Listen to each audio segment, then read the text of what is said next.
Good morning. Good morning. Is it just me who, while we're chair dancing, suddenly checks that her microphone is off? That would be embarrassing. Actually, my friend keeps sending me invites to this big silent disco because we did, as part of the, little side story, the Fringe Festival in Adelaide's always really good fun. And one year we decided to do the roaming silent disco. So we literally walked around, the city in a group with headphones on, couldn't hear ourselves singing, and just serenaded people who were sitting outside pubs and cafes. It's really great when you can't hear yourself singing. The worst mistake you can make is lift your headphones so you can actually hear what the group really sounds like. Not good. But we had a lot of fun. We did a little impromptu flash mobs, and people thought we were very entertaining or very silly. Doesn't really matter. We had fun. Anyway, good morning. Tell me what fun things you're planning this weekend. I'm just going to hang out with my daughter as much as I can. She's visiting for a month because she lives interstate now. She's home for a month. So that's my plan. That's about it. Just bother her as much as possible. And let me know what you guys are up to. Movie date with youngest grandson. Nice. Hanging out with your son, Gisela. Moving furniture. Are you like me, like you have to move it and see it, and then you go, nah, that doesn't work, so then you move the whole room again? No, you can visualize. You're an artist. Yeah. I have to, until I see it, I don't know. I'm like, I think, maybe, no. And yeah, so it takes a long time. Catherine has three kids' birthday parties in one weekend. Holy moly. And an early Christmas party. Mm-hmm. I hope the Christmas party's at the end so then you can just collapse and have a drink and go, thank God that's over. Sharon, good morning. Flying back to Vegas for the weekend. Yay. Used your points and paid $30 for a business class ticket. Woohoo! Yes, baby. I love that. Cool. All right. So what are we doing today? Today we're going to talk about pattern interrupts and what to do when the negative thinking starts to kick in. I also want to do a quick recap of New Money Story. And speaking of New Money Story and Gisela, who shared her New Money Story, which I'm actually going to use as a little example to help you fine tune yours before we move on. I'm actually going to call on Gisela because she hasn't actually she's got a beautiful offer up in the group for everybody.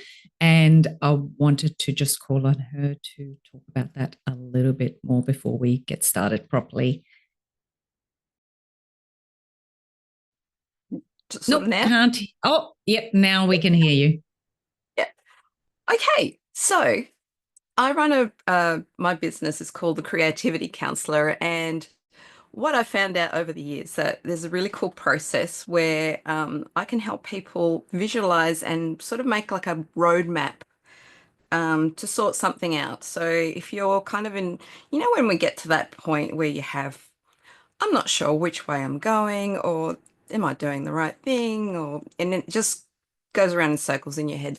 So the clarity mapping sessions that I do with people, we basically put it all down on paper visually and just really fix it into some sort of order and figure out what are the obstacles and what are the steps. So like we've been talking about baby steps, it's like the same thing, but let's actually go through the baby steps and what can you actually do.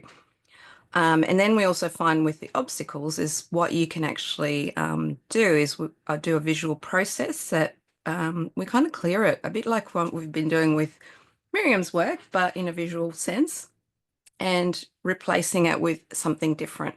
Because that's always the case. When you get rid of something, you've got to replace it with something else. Otherwise, your brain wants to go back to that spot because they don't like, your brain doesn't like vacuums. So I'm offering that for people until the end of the year or in early January because I'll be around. So yeah, just reach out and let me know if you're interested in doing that. And it's 197 Australian dollars. So for my US friends, it's a little bit cheaper for you than with the exchange rate at the moment. And yeah, it'd be lovely to go through that process with a few people just so you can get clear on things. Thank you. And I've actually done this process with Gisela. It's really good for people like me who are overthinkers and, sometimes tend to get stuck in our heads. And it's just great to really tap into that other side of the brain and use this creative process to problem solve and get it all down on paper. So I really, really enjoyed when we did that together, Gisela. So I can highly recommend it. And so, yeah, just get in touch with Gisela if you want to experience that. If you've got maybe some stuff to sort out, just maybe. I missed that Jack is going on a bushwalk with friends and a movie date. Beautiful. I'm so overdue for a good bushwalk. So overdue. All right. So speaking of Gisela, some more, I just want to quickly, the new money story. I've realized that as we go forward, there's a few places where I'm like, I need to a little bit tweak the training just to be super, super clear and fine tune things a little bit, as you do. And one of the things is the new money story. I want to give you a little bit more guidance on that and really encourage you to keep playing with it. So first thing we're going to do is Gisela was kind enough to share this it's actually in the Facebook group. I've just pulled it out. This is her new money story that she ended up coming up with. And she gave it a headline of Creative Life, Happy Life. And so the summary is, I'm so full of joy as I come and create regularly in my studio now. I feel so comfortable in who I am as an artist, and inspiration comes through effortlessly. I love being in that flow. And then she talks about, people buying pieces and commissions and all that sort of thing, and finishes up with baby steps. So that's really awesome. So it's a really beautiful visual. It's a really beautiful vision for the future. And what I want to encourage you to do is absolutely do that, because it gives you really beautiful fodder for visualizations, and, it really fleshes it out. Like, unlike the old money story where we want to be pretty efficient and kind of get to the crux of it as quickly as possible, condense it down, because we don't want to get buried and sucked back into it, right? We want to, as quickly as we can, see it for what it is, dissociate and be able to release it.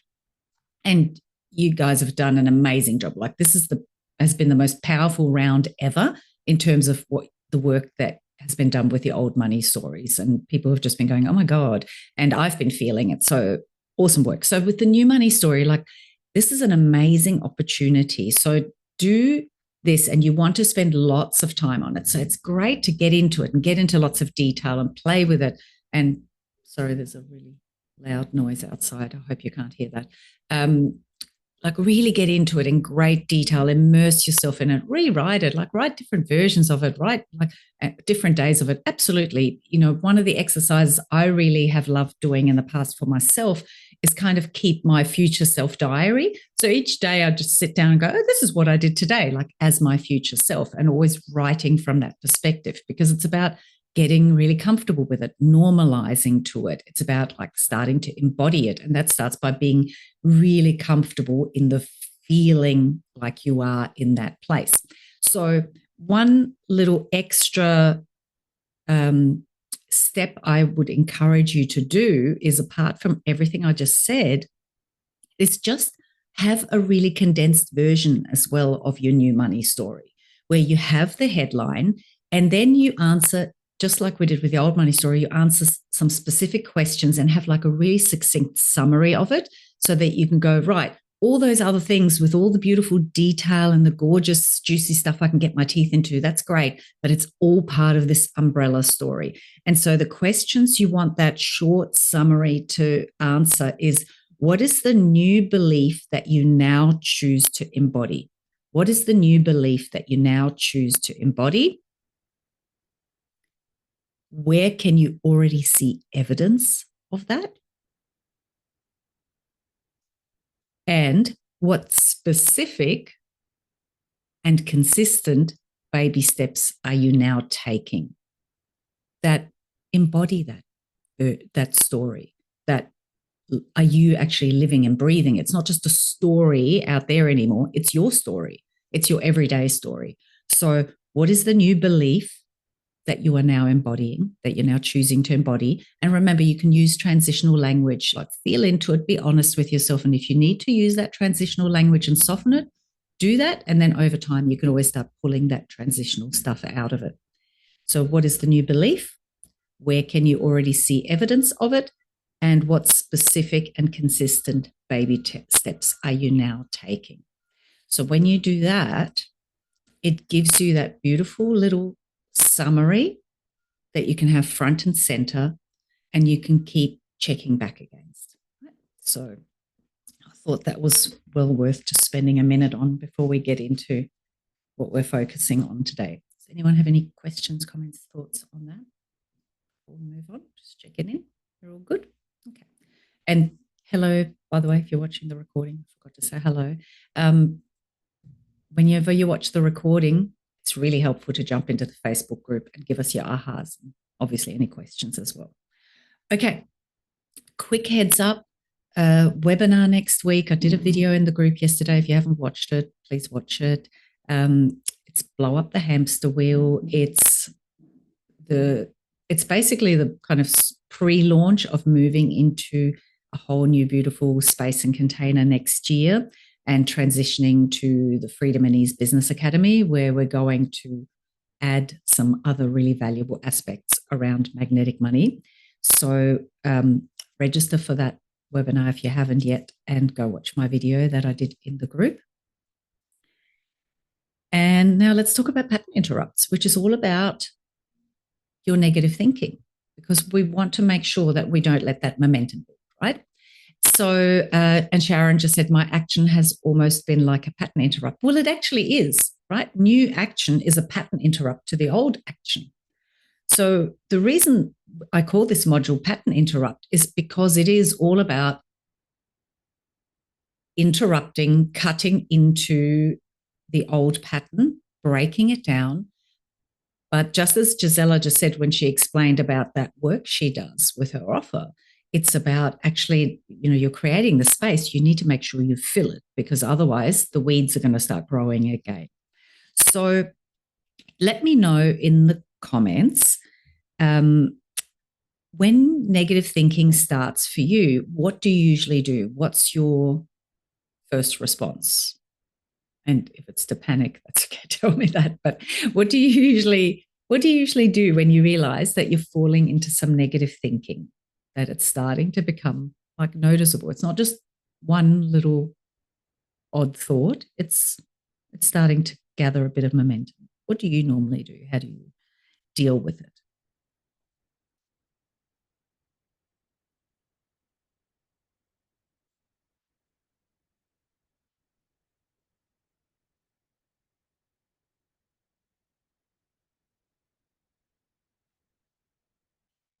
Go for bushwalks or talk to a friend. Great.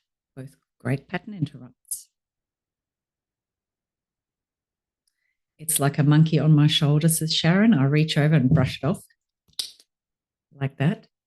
Nice little visual. Gisela says she does a I can see you and ask, is that really true? Great. So you're questioning it. So you're using your unconscious to really question that. That's awesome. Catherine says, I feel it in my gut and my chest, but then I try to look for solutions or positive points that I can work with. Cool. So you're really looking for reframes, I guess. Lovely. Love it, love it, love it. All right. So the key thing is with the negative thoughts, right? It starts as a thought, but then if you allow the momentum to build, it then starts to become a persistent negative feeling. The momentum will build and build and build. And eventually it also then leads to actions that match. We start shrinking, we start procrastinating, we stop taking the positive action that we know we should be taking. And some people go into hiding, some people go into self-sabotage, some people do all of it. So it starts with thoughts. Remember the wheel, the thoughts become things cycle. Starts with thoughts, then the emotions kick in, then the words and actions follow from there. So if you let those negative thoughts start to gather momentum, before you know it, it's actually going to start having a physiological response. You're going to get sucked into a whole lot of negative emotions. It'll start drowning out your body chemistry and it kind of pulls you under. And so if you let too much momentum build, it can be really difficult to get back out of it. So yes, we talk about crowding it out and replacing it. The best thing you can do is focus on those positive things that empower you, that are going to serve you, make that your predominant pattern. And then there's actually no resources remaining for the negative stuff, right? Because you've only got so much bandwidth, like your brain literally only has so much bandwidth that it can cope with. And so if you are really diligently focusing on putting that positive stuff front and center and giving that lots of energy, lots of focus, there isn't much space left for the other stuff to creep in. But it still can, right? So, and the reason it can is because we've got some old patterns and we've got some old habits, and momentum builds. Like sometimes we don't even notice that that negative thinking has started, and we might dismiss it or try to give it a quick flick and pretend it's not really happening because we don't really want to go there. But it can kind of keep cycling. Like for me, sometimes it's almost like background, you know, when you're in a shopping center and you just block out the music that they play because it's so bloody annoying. And so it's almost like that, like you don't even realize it's there anymore. You've gotten so good at just living with it and kind of plowing forward anyway, in spite of it.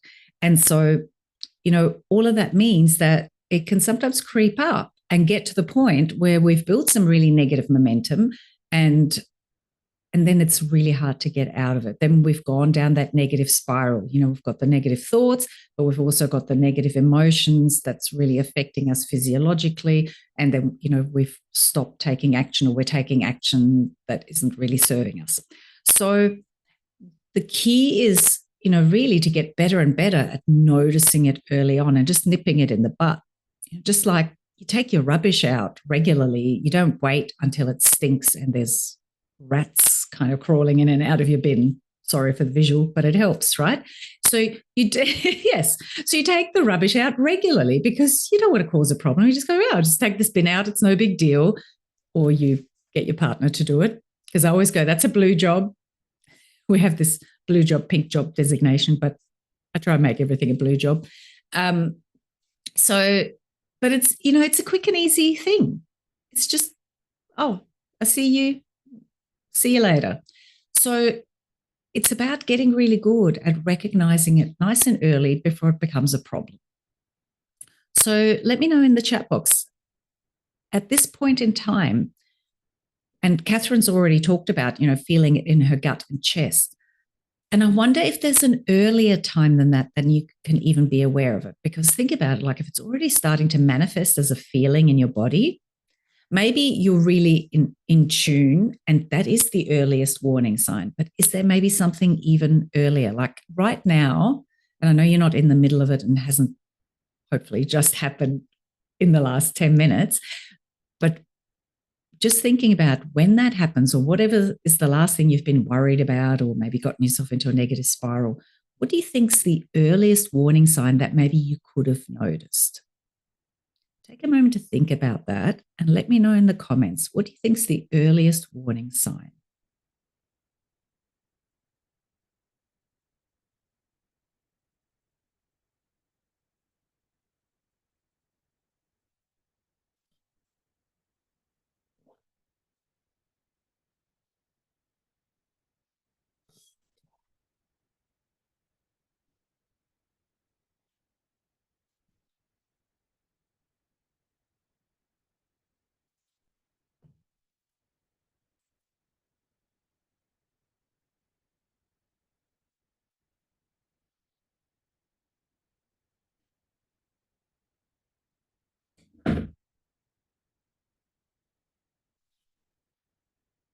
It can be tricky, right, to figure it out when you're not in the middle of it.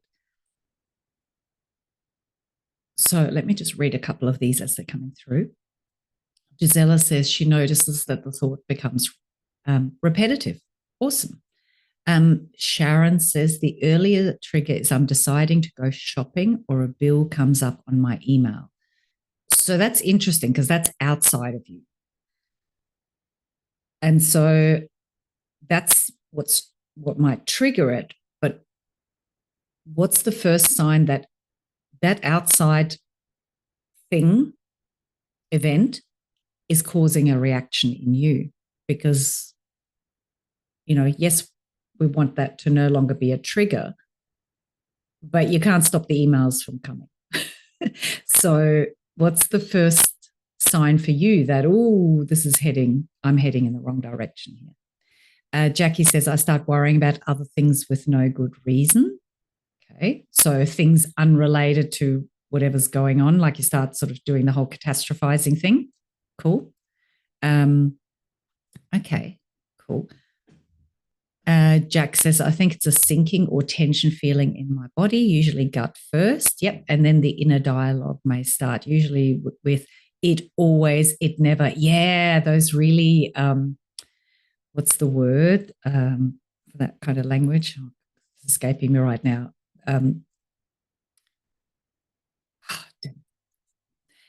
Like it always, it never.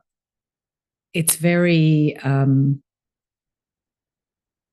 the word is on the tip of my tongue. If somebody knows the word I'm thinking of, let me know. Fixed? What's that? Fixed? Yeah, but it's like, I was going to say not totalitarian. It's like very, yeah, it is fixed, and it's very, I'll think of it later. Anyway, I feel it in my solar plexus as tension, says Sharon. Okay, cool. That's more like it, like you're feeling your own reaction. A moment of self-doubt and confidence begins to wane is what it is for Karen. Okay, that's really cool. You guys are really in tune, right? A lot of people are like, I got no flipping idea. I know something's gone wrong when I start yelling at my partner, or something like that. Like they're way down the track. They're way down the rabbit hole. So, we start with #notice in Magnetic Money. And I feel like I say it every module.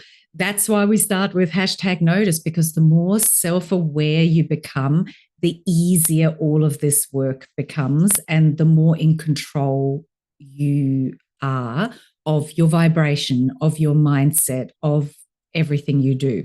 It's that awareness and going, oh, okay, I see what's happening. And so because of momentum, right? Law of attraction is just another word for momentum. And you're always attracting something.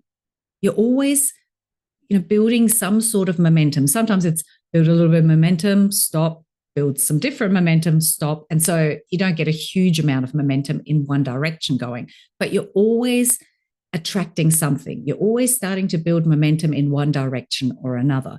So if you think about that, like you're always attracting, and law of attraction is just another word for momentum. When you've got enough momentum going, things will actually pop from possibility to probability to reality. That's what happens as momentum builds. It goes from possibility out in the ether to a thought, an idea, a desire. And that's, the things we want. But it also happens for the negative things. They'll manifest as well when you get enough momentum going. And so sometimes some people will have like a whole lot of negative momentum for most of the time that they're completely unaware of or just choosing to ignore. And then every now and then they'll kind of stop that and go, now I'm doing my manifesting. Like, now you're manifesting. No, you're freaking manifesting the whole time, love.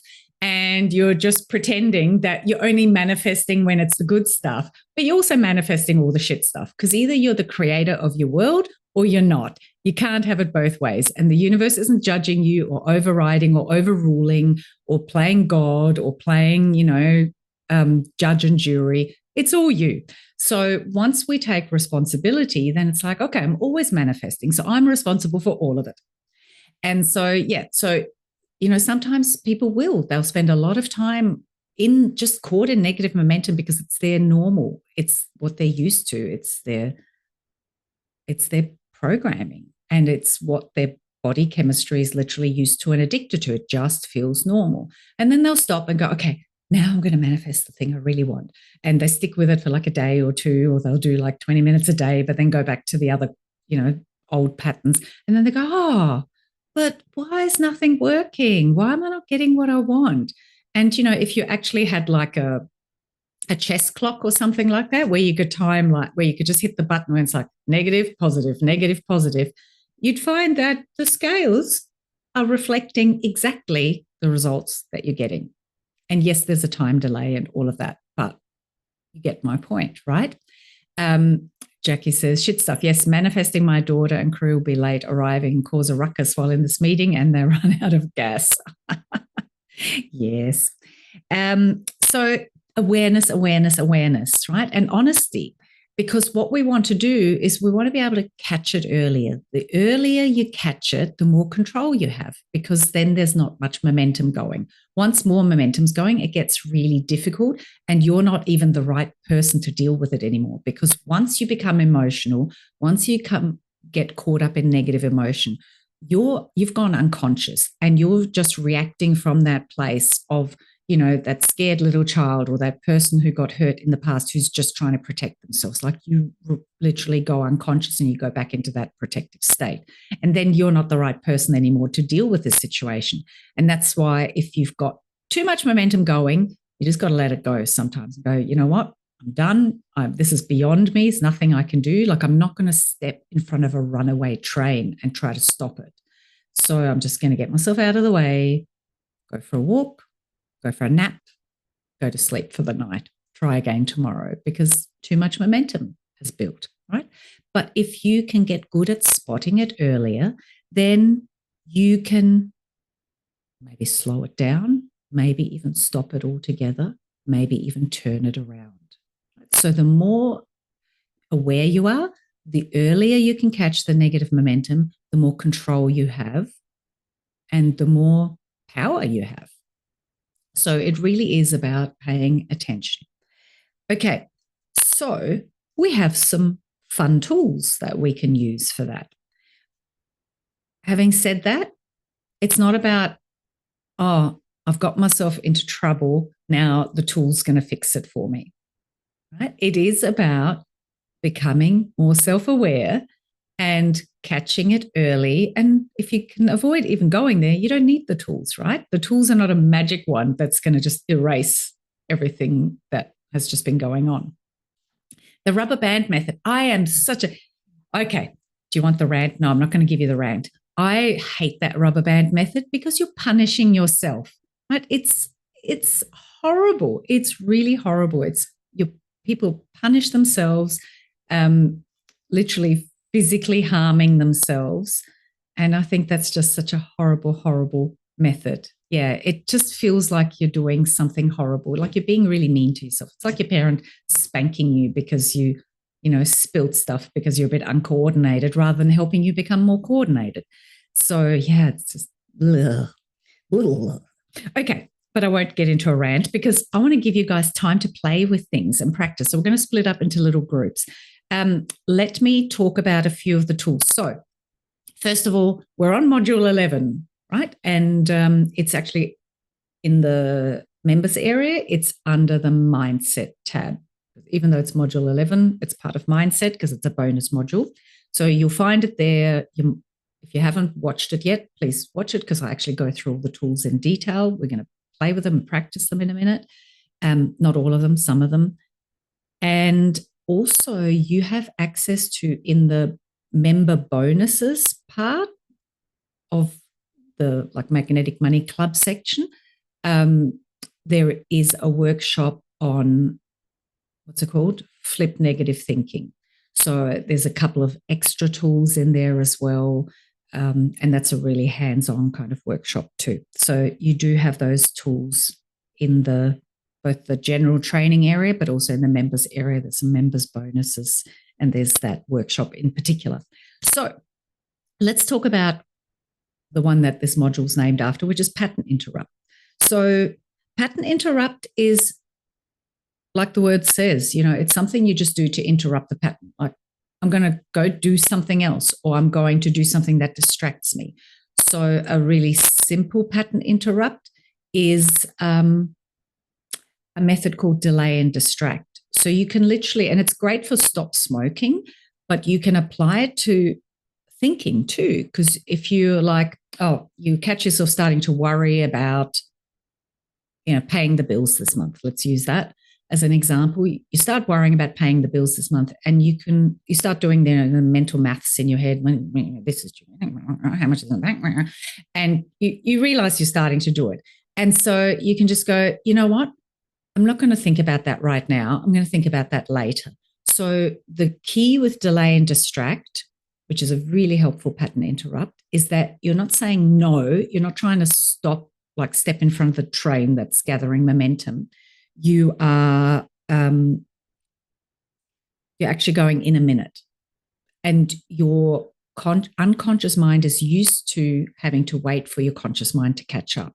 So you're not causing a big pushback. And so that's why delay and distract's really good. And then even if you still go ahead and do that thing, that automatic pattern of, say, worry in this example, even if you still go ahead and do it, if you have delayed it by at least 2 minutes from that initial impulse, you are weakening that neural pathway significantly. So, I mentioned that this is a tool that people will often use for stop smoking. They go, oh, I want to have a cigarette. Oh, I won't have it now. I'll have it in a minute, right? And they'll go distract themselves for at least 2 minutes, usually more. It's not hard to distract yourself these days, right? And then when you go back, even if you then still go ahead and have that cigarette, like you have really weakened that impulse a lot. And so it's exactly the same thing when you apply it to thought processes.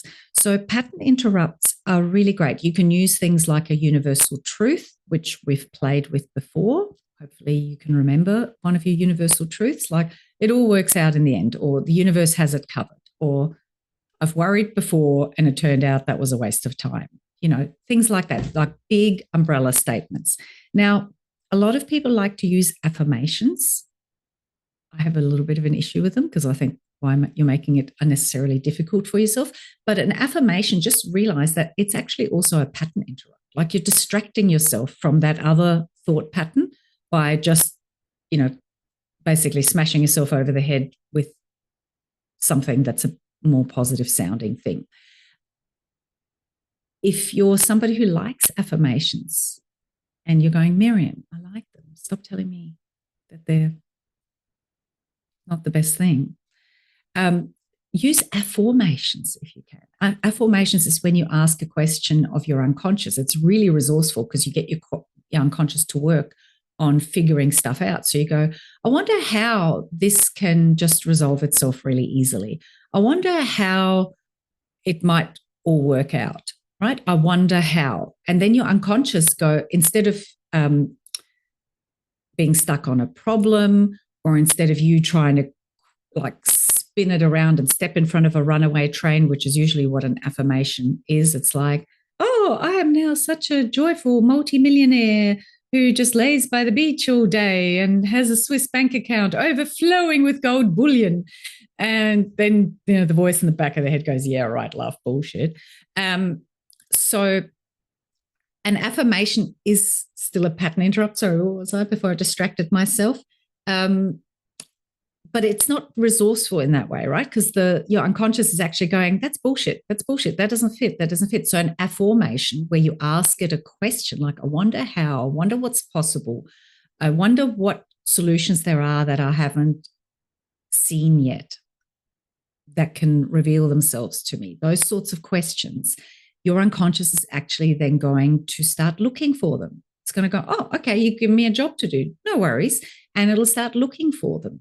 So then, you've actually got like one of your most powerful tools at your disposal out looking for answers for you. And then you might have a shower moment, and usually do, where you go, oh, I just figured out a really cool, easy way I can bring in all this extra money into my business before Christmas.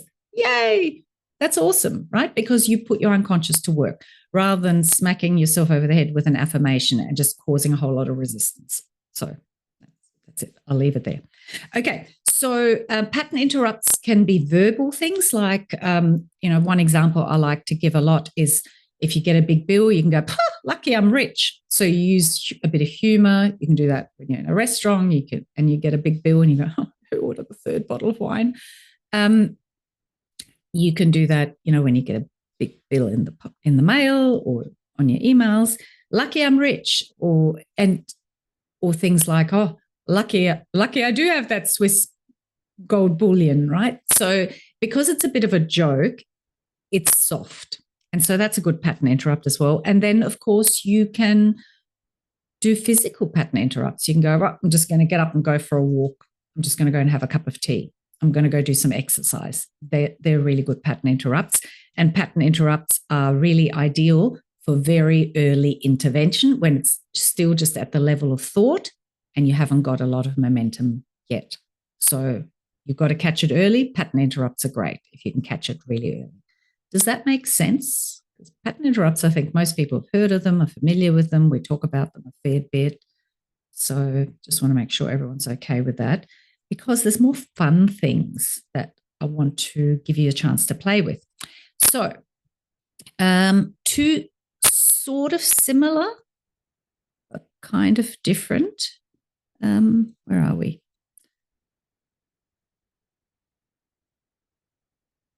This one, I think, is what I'm looking for. Okay, the turnaround process.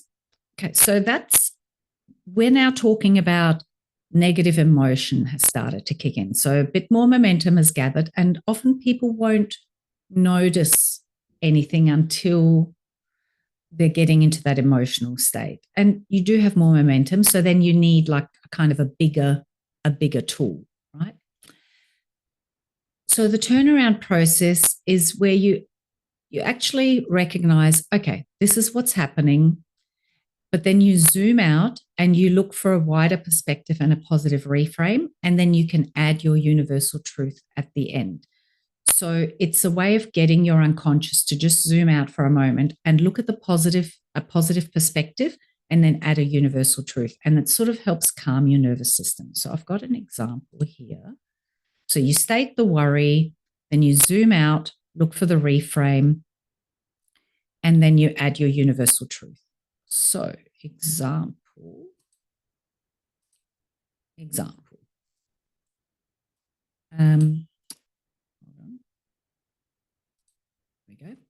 So example, I'm really worried about that big bill. So you're saying it, you're not hiding from it.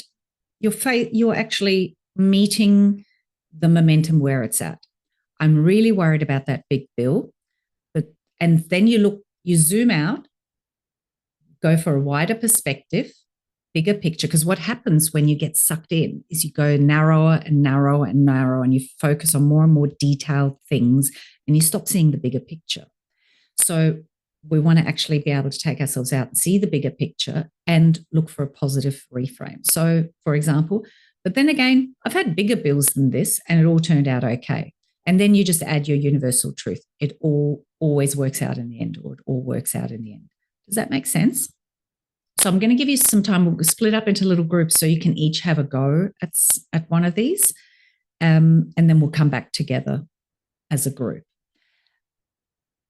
Before we do, does anybody need me to go back to the previous screen of what the process is? So state the worry or the concern, zoom out, look for the positive perspective, which is the reframe. You're reframing, taking a different look at it, and then you add the universal truth. All good? I'm going to give you a slight variation of this as well, so up to you which one you want to play with. Let me find it. And this is what I actually call this flipper vibration, because it's a little bit more active. Like there's a bit more oomph behind this one. So I call this the judo flip, because just like when you flip an opponent in judo, you use their momentum against them. And so that's what you're doing here. So you state the problem, again, same as the previous turnaround process. State the problem, but don't hold back. Like, be really honest and be really blunt with it. Don't sugarcoat it. And then comes the flip. And the flip is this phrase, but on the other hand. So that's the flip. But on the other hand, and it kind of causes you to flip and then look at all the positive aspects. So you state the problem, give it plenty of power, because you actually need to use that momentum to create the flip. Then you add that flip, which is saying, but on the other hand, and then you list as many positive aspects as you can. And what happens is that you've used the momentum, you've flipped it, then you start looking at the positive aspects. And as you do that and you go through as many as you possibly can, you actually start to build that positive momentum. Does that make sense?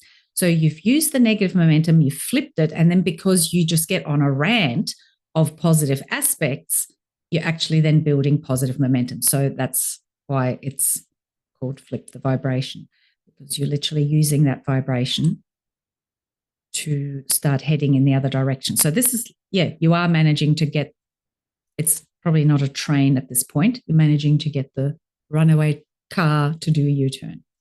Let's use that. So here's an example. My partner really pisses me off because they make so much noise while I'm meditating. It's so inconsiderate. Like, you're pissed off, right? And it's usually good when you're feeling frustrated. And then you go, but on the other hand, they do make me breakfast. They cook dinner more than I do. This is a real life example from a friend. They do make me breakfast. They cook dinner more than I do. They wash the dishes, and they even got me my favorite pastry. They really do love me and care about me, right? So, and you can keep going with that. You can go, and they're this, and they give me massages, and they bring me flowers when they go on bushwalks. And then by the end of it, you're like, oh, God, they're so wonderful. And you started out with, God, they're really pissing me off because they're making so much noise every time I meditate. Does that make sense? So, hang on, I can't see the chat anymore. I don't know what happened to the rest of it. I'll probably see it again in a moment. So you state the frustration, be really be really honest with it. Then you use but on the other hand, which is your flip, and then you just start listing all the positive things. So take a moment while I set up some breakout rooms to think of an example that you want to practice. And I'll get you to practice it all out loud. So we'll split up into groups just to give everybody lots of time. Then we'll come back together and we'll debrief and answer any questions, go through any really awesome examples, and iron out any kinks. So while you do that, I will pause the recording and set up some breakout. Here they come. Here they come. Good stuff. I'm glad you're chatting lots. Beautiful. I missed you. Okay, so let me just check in. Gisela, Sharon, Jackie, did you have something that's a really nice, juicy example to share with the group? Jackie? Yeah, I was with Catherine, and her big worry is, it's Christmas. How am I going to buy all of the Christmas gifts I need this year? And then we talked a little bit about the on the other hand, and I think where we landed was everyone has always been pleased with my gifts before. And then deciding whether to buy into the extensive, expensive wish lists or to find a way to work around it so everyone's happy. Okay. So it even led to some problem solving, which isn't necessarily part of the exercise, but that's great. So Catherine, no, it's good. That's good. Like, that shows that it actually opened up the doors to seeing different ways of looking at things and doing things. So that's perfect, right? So, Catherine, did you notice that when you started going through, after but on the other hand, and you gave that list, did you feel the positive momentum building, and did you feel the energetic shift? Yeah, most definitely. So, originally the worry thought was, how am I going to afford everything? I've got so many things to buy for. But then, when you zoom out and you think, well, I haven't even created my list yet. So maybe it's not as bad as what I'm thinking. And then when you start putting, that positive spin, the universal truth to it, you start kind of going, okay, you know what? It feels a lot lighter, and it doesn't feel as tragic as what I'm thinking, because it's just all flowing in my head at the moment. Cool. So let's just for the fun of it, let's get a bit of a roll happening again for you. So, okay, so you're worried about how you're going to manage to get all the Christmas gifts, not just get it all done, but also pay for it all. But on the other hand, go. But on the other hand, firstly, I have not written my list down, so it may not be as extensive as what I was thinking. there are so many specials on at the moment. You know, there's a lot of affordable items out there, you know, and I was saying with Jackie, as much as everyone loves really expensive gifts, you know, sometimes we all have our limits. And, you know, if they're going to appreciate me and love me for the person I am, then they're going to do that whether I give them a really expensive gift or something that, you know, is reasonable. So that's Keep another going. kind of positive spin I'll put to it. Tell What me else? more. Oh, That's feel right. stuck now. Tell me more. That's right. And the best gifts are thoughtful gifts, and that's got nothing to do with what they cost, right? Exactly. Yeah. What else? Okay, what else? Thank God this happens once a year.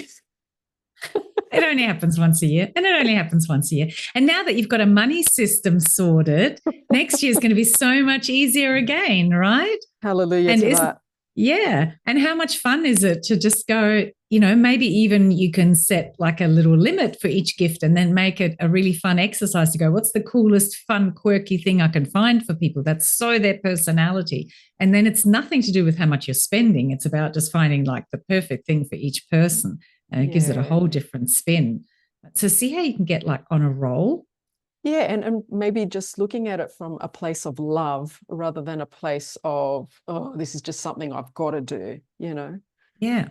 Yeah. So by doing but on the other hand, it gives you an opportunity to get on that positive roll, to build that momentum. And what that does is it shifts the way you feel about it. It shifts your thinking around it.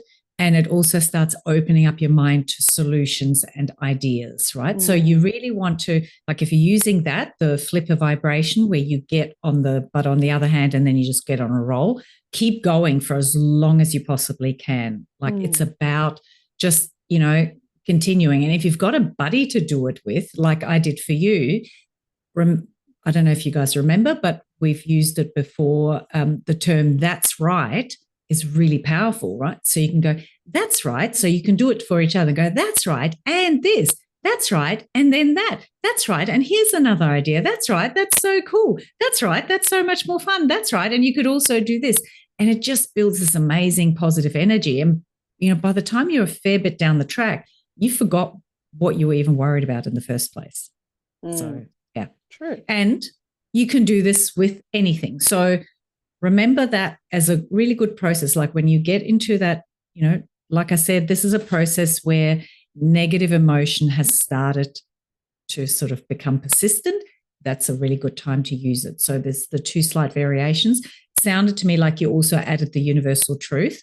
Just remember that the universal truth kind of, it's like a full stop, right? Then you're putting a stop to it. So if you're wanting to, it's two different processes that feel similar. One helps you really build positive momentum, which is what we just did. But if you do the reframe, you know, but on the other hand, it's not really about how much money you spend, and it all works out in the end anyway. Full stop. Right. And if that's enough, that's all you need, great. If not, try the long list of positive aspects, because that helps you really build the positive momentum and feeling that can then take over. Yeah. Cool. Does that make sense for everybody else? You're good with that? Awesome. So your homework is to go practice lots of that. In the training module itself, there is also the money blockbuster process, or the limiting belief busting process, which we recently did a workshop on anyway. So hopefully you've all had a refresher, but that's in the members area too, so you can watch that. There is also an added process in there that I call quantum clearing, and it's kind of part of bits of what we do when we set ourselves up for the quantum visualization. It's basically 4 steps. Ground yourself, so get present, get connected to your body, be here and now. Do a heart coherence, which actually calms your nervous system. Use that trance of infinite possibilities where it's like, who am I? You ask yourself, who am I? And it actually just stops your brain from spinning. It's called the trance of infinite possibilities because it puts you in a trance. It just opens your mind and you're literally like a deer in the headlights. You go, like you stop thought. So it's really helpful. And then you can just go into a Ho'oponopono.